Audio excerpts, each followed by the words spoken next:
Good afternoon, everybody. Welcome to the Trust Funds Commission meeting. We're going to call to order. And I can do that. Paul Foley, not present. Shepard Allen, Present. and Mallory Shelley, interim chair. present. Okay. Minutes. First, we're going to vote to approve the last meeting's minutes. Everybody, I move to vote to approve. anybody second? Okay. Yep. Minutes are approved. Great. Thank you.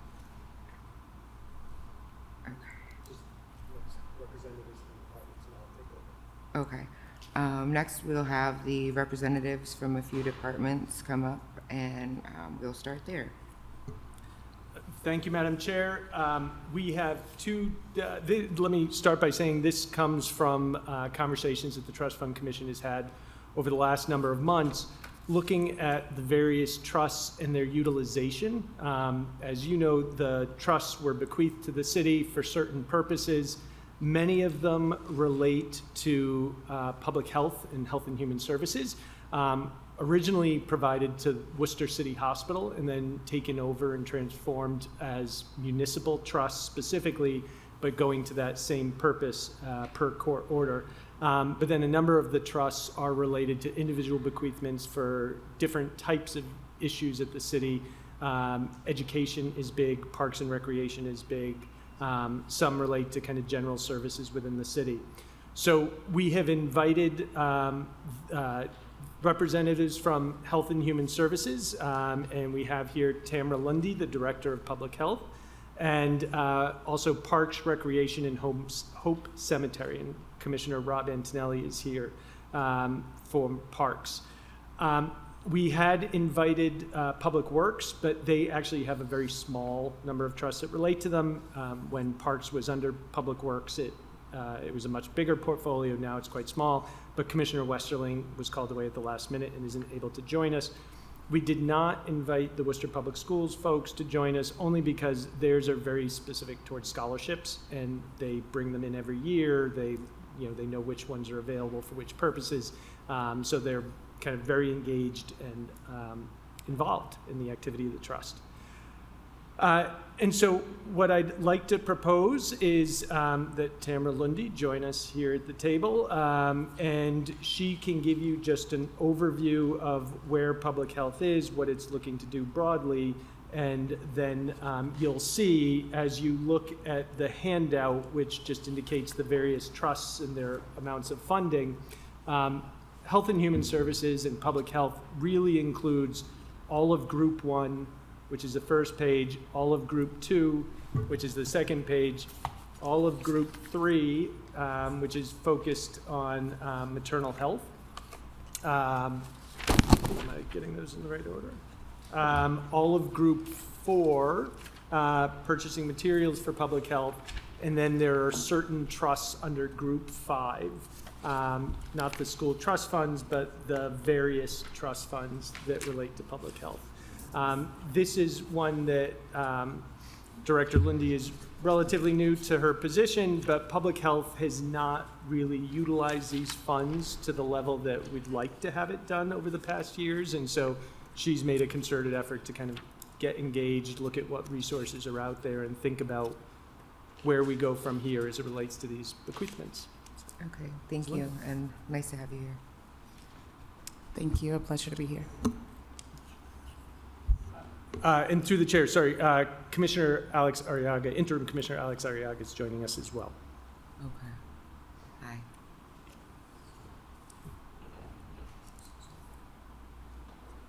Thank you. Okay, and so is it best that we just, are we going through, I guess my question is, how did you want to present the information that we have here that would best suit us for what you're going to be going over today? Would you want to go down the list, or how do you have it here? Thank you to the chair. I can start with our overall divisional strategic priorities and how they align with the city's strategic priorities, as well as moving to our programmatic priorities and how those align with the Okay. city's priorities. And as I do that, I will align that with what I think the various trust funds could help support. Okay. And I'll look to you for any guidance on Okay. additional items. Sounds good. Thank you. Okay, thanks. Okay, go ahead. Okay, I did bring a few copies. Hopefully, this will be enough. You're welcome. Thank you. You're welcome. You're welcome. And I guess you'll share. All right. So starting out with the division's strategic priorities and the alignment, if you, the first page is just sort of giving you an overview, vision, mission, methods, and background. If you turn to the next page, under strategic goals and objectives, our first objective, this is for the 5-year plan that the city is outlined. The first objective would be it's related to objective 7 under the city's priority area of high-performing government and strong financial health, enhancing employee experience through a culture of employee engagement, wellness, diversity, and inclusion that leads to overall employee well-being, productivity, and retention. We look to the reference of 7.3 to invest in employee development by providing training and development opportunities, supporting career advancement, and creating a supportive work environment. We think that this perfectly aligns with Worcester DPH's Objective 1 of promoting overall staff wellness on an ongoing basis, and especially following the pandemic. I believe this ties directly to the group health in Code 2, and some of the initiatives that we have outlined there would be items that we sort of look to say, is this something that could help support? So some of those things include being able to look at staff overall wellness and getting feedback from the staff, and that being something that we're monitoring on an ongoing basis. Integrating explicit elements of personal development and individual development plans in terms of development for the staff and in their necessary roles and expertise as it relates to public health performance and services to the community. Being able to look at how we can automate and streamline processes to help reduce overall workforce burnout and burden. And so really looking at some quality improvement opportunities and projects there to help reduce stress and again, help to improve overall wellness for staff.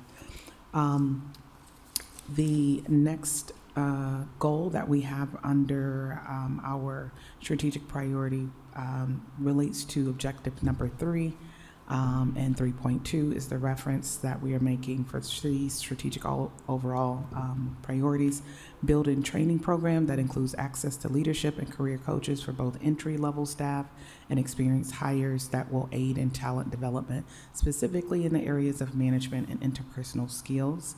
DPH's goal that aligns with that specific priority is to identify or establish an annual training fund and collective process for identifying and increasing staff-wide and office-wide trainings.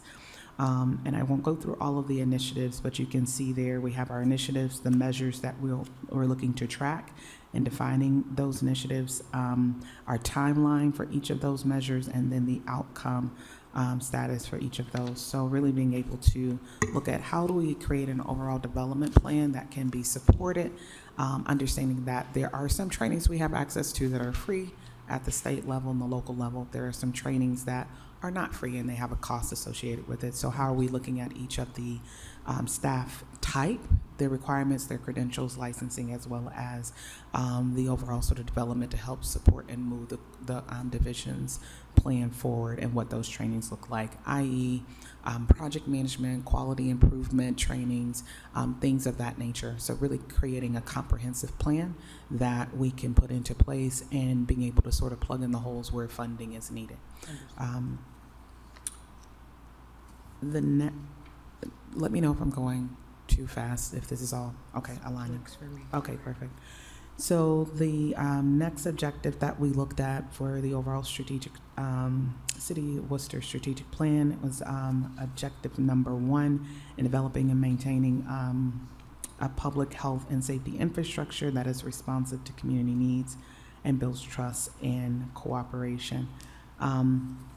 So that aligns with 1.2, 1.3, 1.4, and 1.5 of city's strategic priorities.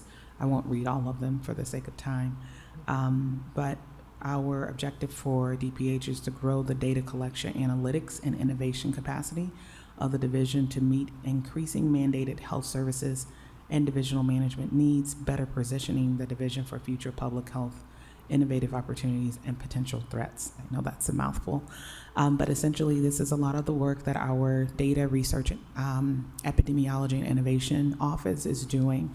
One of the most recent efforts you may have seen publicly has been our maternal and child health dashboard that's been made publicly available to all who need access to those resources. But it aligns perfectly with the CHIP, the Community Health Improvement Plan as well, that also has a focus on being able to composite or bring together, if you will, all of the data that's necessary to sort of give us a sense of how we're doing as a city as it relates to public health services.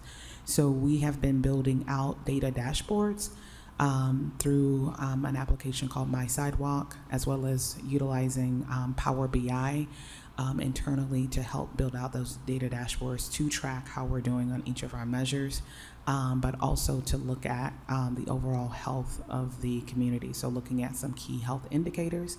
And so for that, I thought that aligned with group number 4, health and code, from a sort of educational perspective, as well as being able to help promote overall sort of knowledge of the community of where we stand in particular areas as it relates to public health services.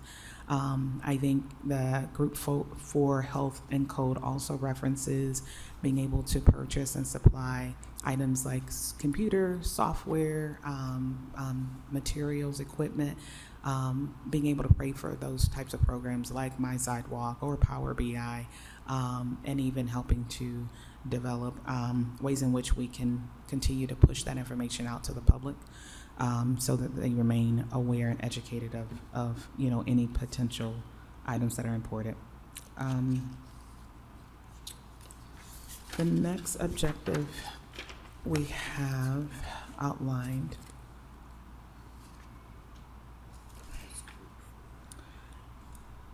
and it's DPH's objective 4, but we see the alignment being with 1.3 of the city's strategic overall city's strategic plan, overall priorities, where the focus is to facilitate ongoing communication and strengthen interdepartmental collaboration to maximize efficiencies, share data, lessons learned, and ensure strategic cohesion. This is where we're really just working internally with departments across the board. We don't anticipate any funding needs for this particular priority at this time, but just wanted to share what that objective was for. And then we should be coming to the last objective that we have. And again, this is for years 1 and 2 of the 5-year plan. So our DPH objective being number 5, diversifying divisional funding sources and maximizing existing funding sources to improve overall financial performance of the division based on identified performance indicators.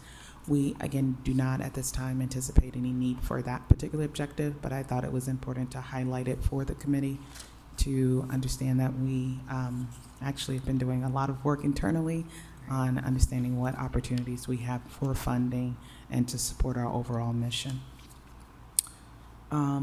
The following pages include goals number 2 and 3, which we will approach in years towards the end of year 2 and to year 5, aligning with the city's 5-year plan, strategic plan. So we are still developing those items as we are in year FY26, which aligns with year 2 of our plan. So that's the high-level sort of outline for the division's strategic priorities. I'll pause there and see what questions you might have. I'd first like to say thank you for coming with this. I have done strategic planning before, and I know how hard it is to get through that and to plan. So thank you for that information. Thank you. Yeah, you're welcome. From what I've heard, oh, sorry, go ahead. Do I need to just speak with her? Oh, go ahead. Oh, I'm sorry. Thank you. Yeah, from what I've heard, the strategic plan is aligning with, the things that the city has put forward through their own plan. And I appreciate that you were able to reference back what the plan was for you all versus what the plan is for the city and how those can work together to be together and work hand in hand. I do also appreciate that it is heavily focused on the internal part of what you all are trying to do over there. I understand the importance of those interpersonal plans that you're making, to become a better employee, what those assessments look like, evaluations, and how that data can actually help, drive better outcomes for the agency as well as the employees as well. So I appreciate that information too.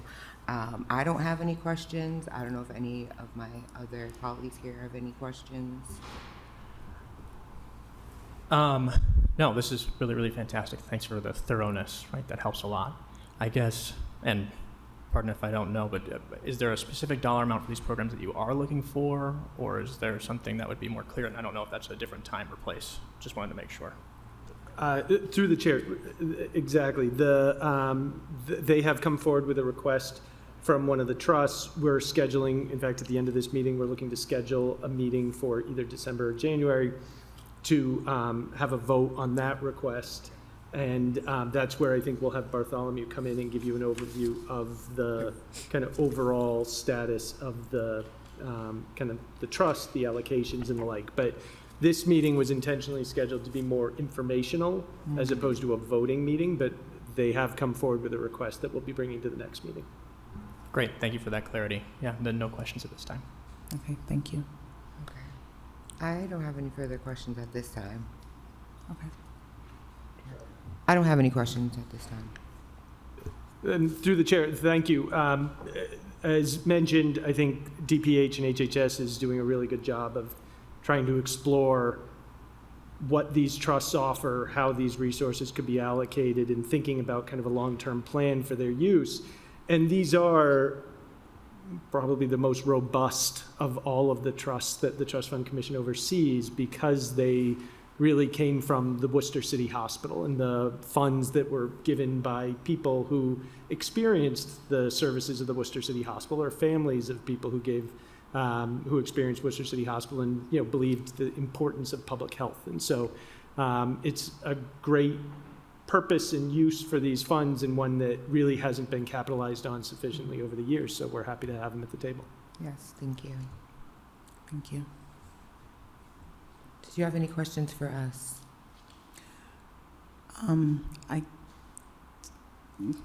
To the chair? Okay.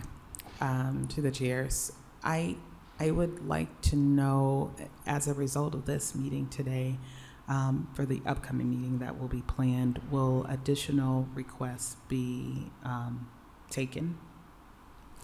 Through the chair, yes. I think they've submitted one request to us at this point.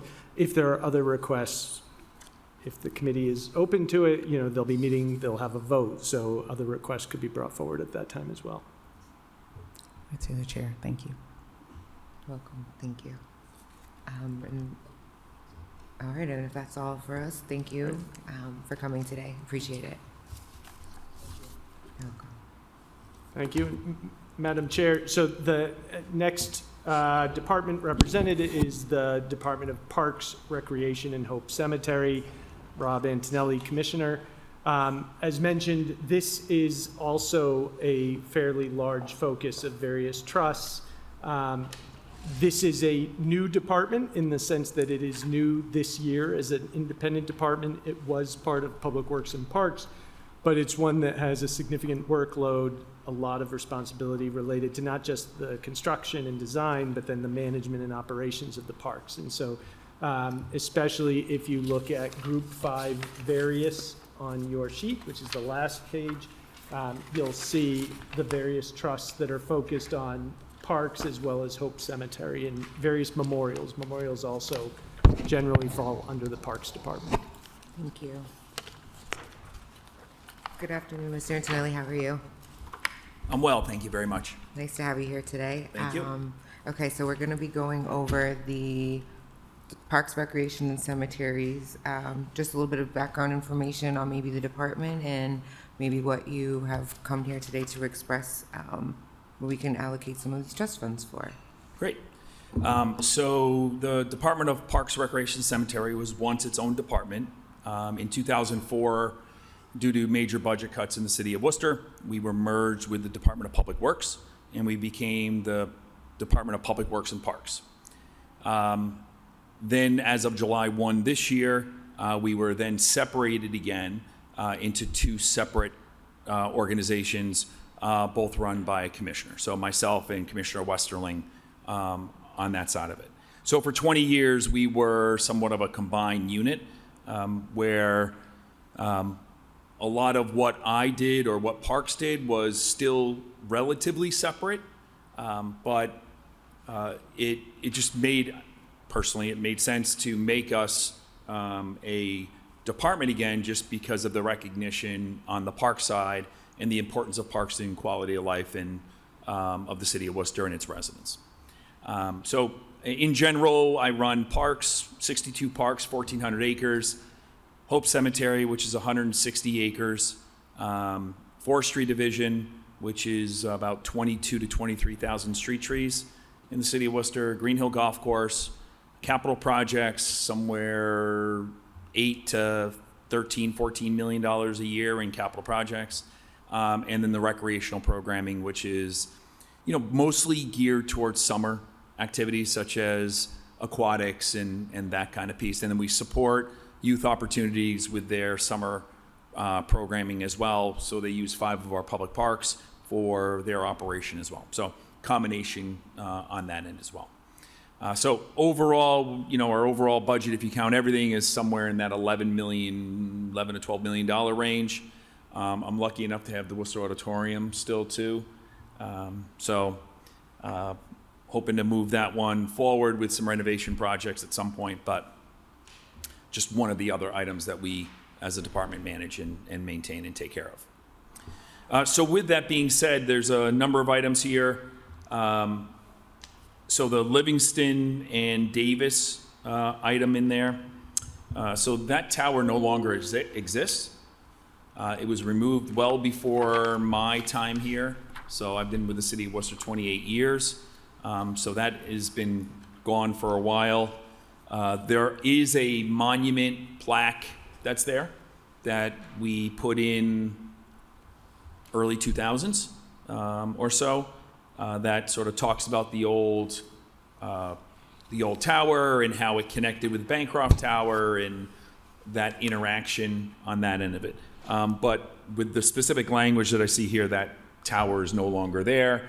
But we would look to use that for funding for repair of the current memorial that is there with the bronze plaque that sort of identifies the existence of the old tower, and its purpose and all of that. Understood. Bovington, to be very honest, we haven't really touched on. We haven't touched it in a long time.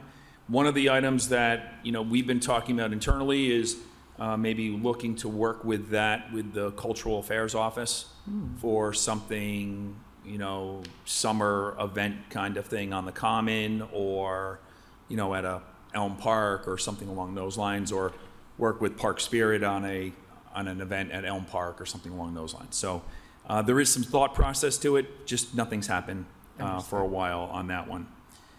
Richardson, one of the largest numbers that we have there. We've been funding a lot of our projects through both state and federal grants, ARPA, which all ends in a year, and then our regular tax levy. And so we've really focused in on completing some of those at this point in time, but we plan to work with the CFO and his office on trying to find an alternative for that. So if you're aware, we also have the CPA, Community Preservation Act, which we are starting to tap into for public park projects as well. So right now, we were awarded about $1.2 million for Great Brook Valley off the cutoff. And we're looking for some additional things there. And I think between that CPA, this account, our standard park grant opportunities, we've just hit on $1 million for Lakeview Playground over off of Colburn Ave, and another $425,000 at South Worcester. And so with that and with all these other things, there's some availability here to be able to work with the city manager and the CFO to see where we can augment that, right? And maybe reduce maybe a little bit of tax levy or maybe expand a project to be able to get that to a place that it's, we get more done, right? For not any more money than we would be spending on the tax levy side. Understood. And note on any of these capital projects, one of the things that we pride ourselves on the park side really is to, when we build it, we want to build it right the first time, and make sure that what we're building we can maintain, and try to look at maintaining it, building it so that it requires us less physical staff time to maintain it. And so a lot of the things that we're doing is trying to keep our staff on mowers, and because grass is always going to grow. But if you can stop grass from growing in fence lines and along edges, that's a lot of staff hours that you can reduce that and be able to get more work done. And so those are the things that we're building into all of our projects in an attempt to make what we do and how we do it more streamlined, more cost effective, not always looking for that we need more money to be able to do more things, right? We understand that side of it. We're trying to streamline that down and do the best we can on what we do. So, Thank you. Celtic Cross, we've already done that. We did a renovation cleaning of that 5 or 6 years ago. I would anticipate that we would take a look at that as a functionality of some work to it or some cleaning of it in the future. I don't know exactly when that would be at this moment in time, but it's a good marker for us to be able to come back to you at a later point and say, hey, we're on year 8, we want to do this in year 10, or we're on year 9 and we want to do it year 10, and come back and say, can we, we need X amount to be able to clean the memorial and put a protective coating on it or whatever that may be. Okay. So I would encourage, at least on our end of it, that we would, we'll look at that down the road. It's just not going to be anything, at least that I see, in the coming year or 2 years. That may change my mind if something happens to it or whatever, but for the most part, it stands there and it's a great representative, and we try to take care of it on that end of it. But we had already done that with a capital outlay, like I said, 5-6 years ago or something like that. On the Hope Cemetery side, so we take in a lot of money on there for all of our burials.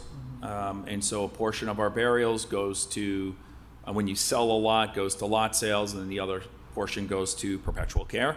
So this is the perpetual care account. Okay. In the past, we've used this for some improvements at the cemetery. I've actually talked to the CFO about some possibilities coming up that we're going to need to do at Hope.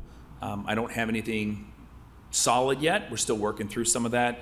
But it may be an opportunity, within the next year or so, that we may be coming forward and asking for some funding to assist us on the maintenance and care of Hope Cemetery with that account.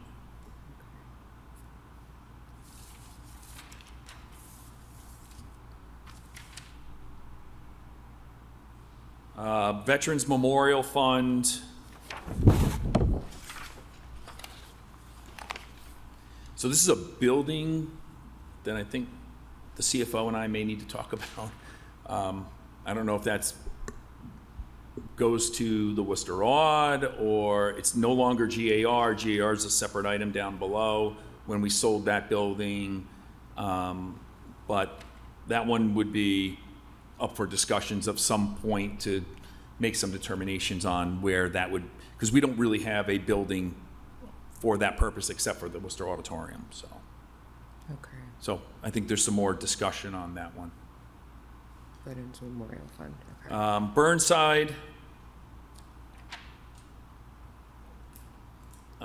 So we just did, again, we did renovations on that already, on a monument repair maintenance plan for that. There is, so the fountain no longer works. We've disconnected the water because the system was designed to drain, and so it would fill up and it would drain right out and it would go to waste. And so as a department, right, we're environmental stewards as much as we want to remember the past and take care of our public facilities and that. So one of the things that we don't do is run fountains and monuments without a filtration system and allowing it to recirculate. So the World War II Memorial that's on Worcester Common is a prime example of that. So that system has a tank, it recirculates the water, treats it, and then, and so the amount of water you lose is really through evaporation, some transportation, when it falls out or whatever else. But we're not just running it, draining it, and all that work that we had for drinking water is now lost. So at least for this memorial, we've done some work there already in the past. I would look to identify that as some future maintenance. As many of you know, there's always some sort of like Christmas wreath that's put on it, or a bow, or any one of other kinds of things that are put on it. It's probably one of the ones that we get the most news about, because it's situated right on the corner of Franklin Street and Church Street there. And so that interaction there lends itself to, a little bit more abuse, a little bit more need for care. So we Madam would... Chair, if I could interrupt, this is more commonly known as a Turtle Boy statue. Yes. Okay. And so because of that, we would anticipate that cycle of needed maintenance will be much quicker than the Celtic Cross one, which is within an enclosed area that, for the most part, the public, they can get to it, but, there's fencing and gates and all of that kind of stuff that limit access to it. So we would anticipate that at some point down the road, we would be coming to you for some additional funding for some renovations on that.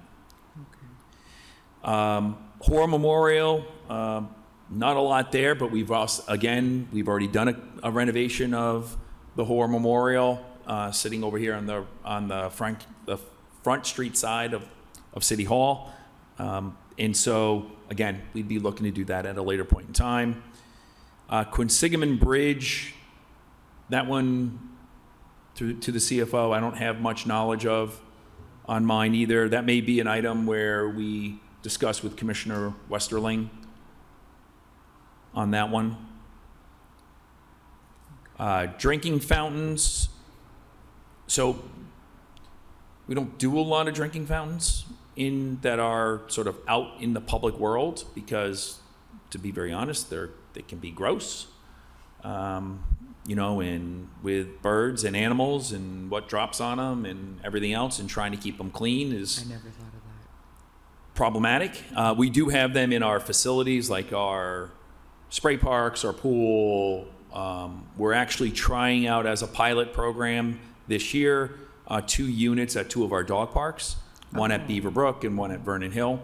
So those will be bottle fillers, though, only. They won't be, sort of your bowl and spigot coming out kind of thing. So we're going to see how those work. Our dog parks are a great location because we have people there regularly. People will let us know when there's something wrong, if there's something wrong, that kind of stuff. So it's a good barometer for us to say, you know, is something like this possible outside of a building or a facility that we have. So I anticipate that maybe down the road, that would be an item that we could look at. Maybe there's some implementation as we sort of look through and work through any of the hiccups that we may have in this initial pilot program.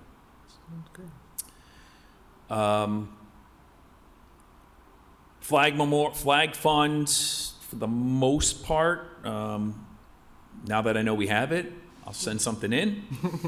As I go through hundreds of flags every year for, you know, vast numbers of memorials and, you know, like the Lincoln Square one, it's probably one of our most costly flags there in Frostome, which is over off of Gold Star Boulevard over on that side. Big, huge flag. So we'll probably be looking to come back to you at some point for maybe some of that as well on the flag stuff. Sataro Memorial is more of a veterans memorial. It's a small little veterans memorials, our standard ones. That would probably fall more so under Dr. Robinson and Veteran Services than us. Columbus Park statue. So that's sort of a combination between us and DPW. So Commissioner Westerling and I would probably be the ones that would look at that. You know, it does get vandalized time to time. So this could be one of those things where we look at it and put in a protective coating on it to make vandalism less of an issue if it were to occur, kind of thing. But that'd be one of the items that we'll probably talk with Commissioner Westerling on that one. Okay.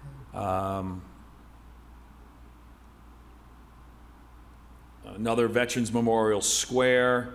Again, that's probably more Dr. Robinson from Veteran Services, and the LeMay is probably Dr. Robinson from Veteran Services as well, since those are usually the small little vertical ones on that end of it. Oh, okay, like in a neighborhood? Yeah, Oh, the okay. corner ones Yeah. that where they're on a corner Okay, in that. thank you. And this other one, not a lot there, but, you know, more so envision that if we needed something for a particular memorial, or Dr. Robinson would need something for a particular memorial, that could be something that would be identified in that one. And then GAR, so GAR Hall, which is up over here off of Elm Street. We sold that building a number of years ago. We've actually used a good portion of that, almost all of it, for repair of flags, for monument use, for repair of artifacts. And a lot of that is now part of the Worcester Historical Museum up on top of the hill. They have a whole bunch of that product that they use to acknowledge the Civil War and acknowledge some of the other amenities and things that they had collected over the years. And so that is, there's nothing left in that fund. That was basically, I think, $250,000 that we ended up having. And we've spent that on repairs and all of that with, on the relics and artifacts that we had from the building. Okay. So I'd be happy to take any other questions or anything else, or anything you have about parks in general, or the cemetery, or anything along those lines. Well, I just wanted to say thank you, Mr. Antonelli. I learned a lot today about a lot of the things we do with the parks and the memorials that I was not aware of before. Lots of good ideas. I definitely appreciate the use of the summer parks for the kids. That's a program I've definitely utilized over the years as my kids grew up. Yep. So thank you for maintaining and making that available for them. I don't have any questions. If either of my colleagues here have any No questions from me. questions. Thanks for going line item by line item. That's super Yeah. helpful for us to have an understanding of not only what you are thinking about now, but also, hey, how do we think about this a year, 2, 3, Right. and so on from now, right, with capital projects. So thank you for that. Yep. And if there's ever a time, please let Tim know. I'm more than happy to come in. If there's something that sparks your interest or says, hey, we should discuss this, I'm more than happy and available to come in and talk about it with the committee, with the trust fund. So let me know. Be more than happy to. Yeah, thank you. And through the chair, I appreciate the commissioner mentioning one of the funds that he wasn't aware of is, this is intended in part to be a refresher for departments as well as to what monies might be out there, what resources they can tap. And, while they're different amounts and may not be enough for where we are today, as they grow or change, or as they're, matched with other funding sources, they may have the potential for impact, so. Yeah, definitely. And I mean, with the amount of available, at least for now, I mean, even in the event we're not able to get future funds for whatever reason through fund grants or what have you, having these available is definitely going to be able to help. So yeah, I think this is great to know that we have all of these available and that you guys have a really good plan on how to hopefully use these funds. Thank you. Thank you very much.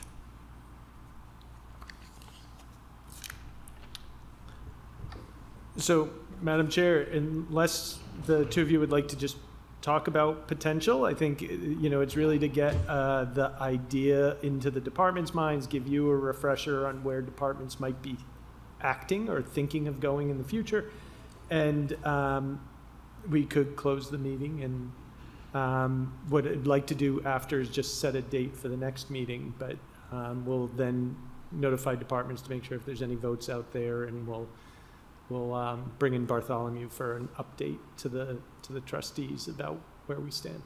Okay, thank you. I think I did just kind of want to mention that I felt with Health and Human Services that they, with their strategic planners, have a really good goal in mind, and I think that that's very important, especially when we're considering the allocating of funds for internal uses, which sometimes can be, it sometimes requires an extra look at where, funding is being spended and make sure it's allowable and appropriate and reasonable. But just from the different organizations I've worked for, knowing how important they are, knowing where they're putting their priorities and the employees and learning what's going on, I feel is really valuable, especially now.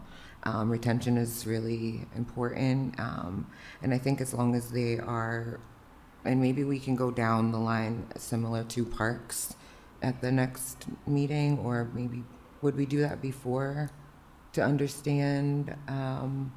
I guess they would let us know where they would want the funds. Through the chair, right, they're going to bring in a specific proposal for a specific allocation from a Okay. specific fund. So what you'll do as part of the process, the treasurer certifies that the funds requested are available and appropriate for the purposes of that trust, and then the Trust Fund Commission votes to award. And then once you award, the treasurer processes the payment over to the appropriate accounts at the department level. Okay. I guess my question relating to that, and maybe just the process, is there a reporting or progress that we do with any of funds? Through the chair, you could ask for that. You could ask the departments when they request to report back in a year and give a heads up. I know when I was in a department, I was in economic development, and we requested funds through the Trust Fund Committee, and we did come back and give an update on the project Okay. and where we stood. I do think that may be of importance to consider, especially with internal funding, as it relates to employees and data and the purchase of said systems to help in those areas. I think maybe progress reporting, annual progress reporting may be beneficial depending on what areas they're looking to use those funds in.